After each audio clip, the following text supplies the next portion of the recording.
A gente está muito acostumado a ouvir sobre a parábola do joio e do trigo, né? Quase sempre como uma história sobre um julgamento lá no futuro, no fim dos tempos. Mas e se a profecia já tivesse sido cumprida? É exatamente essa interpretação que vamos analisar hoje, usando as próprias palavras de Jesus para nos guiar. Bem, a história toda começa aqui, com essa frase. Imagina a cena: um campo semeado com trigo da melhor qualidade, mas aí um inimigo vai lá e sabota tudo, espalhando o joio. O dono do campo, com toda a sabedoria, decide não arrancar o joio na hora para não correr o risco de estragar o trigo. Em vez disso, ele diz: calma, vamos esperar a colheita. Esse é o grande momento da separação. Essa é a pergunta que vale ouro, não é mesmo? É ela que move toda a análise do material que a gente tem em mãos. E a resposta, segundo essa linha de raciocínio, não está num futuro distante. Pelo contrário, ela estaria meio que escondida, mas à vista de todos, no próprio texto bíblico. Então, a interpretação mais comum, aquela que a gente geralmente ouve e enxerga, essa colheita como o juízo final, o fim do mundo como o conhecemos, onde os justos e os maus são finalmente separados. É uma imagem muito poderosa, muito familiar para muita gente. Mas a perspectiva que vamos explorar hoje, bem, ela desafia completamente essa linha do tempo. O argumento aqui é que não precisamos ficar especulando, porque Jesus não teria deixado quem ouvia no escuro. Na verdade, no mesmíssimo capítulo, ele mesmo dá uma espécie de dicionário para decodificar os símbolos da parábola. E são justamente essas definições que formam a base para uma compreensão totalmente nova. E aqui, olha só, duas dessas definições são absolutamente cruciais para o argumento. Primeiro, a ceifa é o fim da era. E segundo, os ceifeiros são os anjos. Guarde bem essas duas informações. Elas são como as peças-chave de um quebra-cabeça que, segundo essa análise, conectam todos os pontos e iluminam o caminho. E agora que a coisa fica realmente fascinante. A análise nos leva da parábola, lá em Mateus 13, para outra passagem muito famosa. A profecia de Jesus em Mateus 24, o chamado Discurso do Monte das Oliveiras.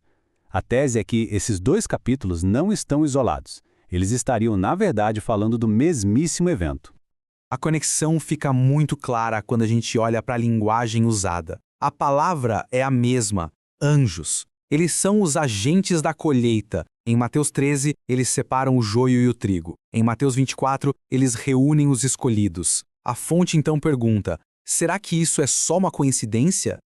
O argumento central é que essa repetição foi proposital. Jesus estaria usando a mesma imagem para descrever o mesmo evento profético, criando um fio que conecta essas duas passagens. E se os anjos da colheita são os mesmos anjos do ajuntamento? Então talvez a colheita tenha acontecido quando esse ajuntamento aconteceu. Faz sentido, né? Ok, se os eventos estão conectados, a próxima pergunta é óbvia: quando? E é aqui que essa análise aponta para o que considera a prova mais forte de todas: a declaração super explícita de Jesus sobre o tempo em que isso aconteceria. Diferente de muitas profecias que parecem meio vagas, o material de origem destaca que, nesse caso específico, Jesus fornece um marcador de tempo incrivelmente preciso. Isso eliminaria a necessidade de ficar tentando adivinhar ou empurrar o cumprimento da profecia para um futuro incerto. Então, o ponto crucial é esse aqui. Depois de descrever a vinda dos anjos e todos os sinais lá em Mateus 24, Jesus termina com essa afirmação bombástica. Ele não diz aquela geração ou uma geração futura. Não, ele diz esta geração. A geração que estava ali, na frente dele, ouvindo o que ele dizia. Com esse marcador de tempo na cabeça, a frase "o fim da era" de repente muda completamente de figura. De acordo com essa visão, não se trata do fim do planeta Terra, mas sim do fim de uma era específica da história, a Era da Antiga Aliança, que teve seu clímax com a destruição do Templo de Jerusalém no ano 70, tudo dentro daquela geração. Essa linha do tempo ajuda a gente a visualizar a interpretação. A profecia foi dada por volta do ano 30, o joio e o trigo cresceram juntos nas décadas seguintes, e a colheita, o tal fim da era, aconteceu com os eventos que culminaram no ano 70, cumprindo a promessa de Jesus de que tudo aconteceria ainda naquela geração. Entender a profecia desse jeito, nossa, muda muita coisa. A fonte que estamos analisando explora justamente as implicações dessa perspectiva, argumentando que ela afeta diretamente a forma como se vive a fé hoje em dia. É importante dizer que essa interpretação não é livre de críticas, claro. Alguns argumentam que ela pode até ser perigosa.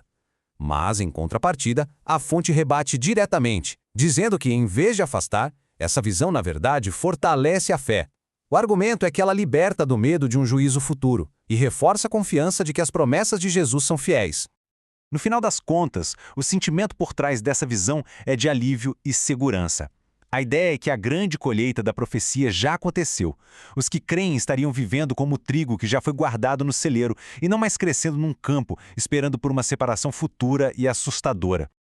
Então, para a gente resumir essa análise, os pilares dessa interpretação são a coerência do texto, a conexão entre as profecias, o marcador de tempo de esta geração e a redefinição do que seria o fim da era.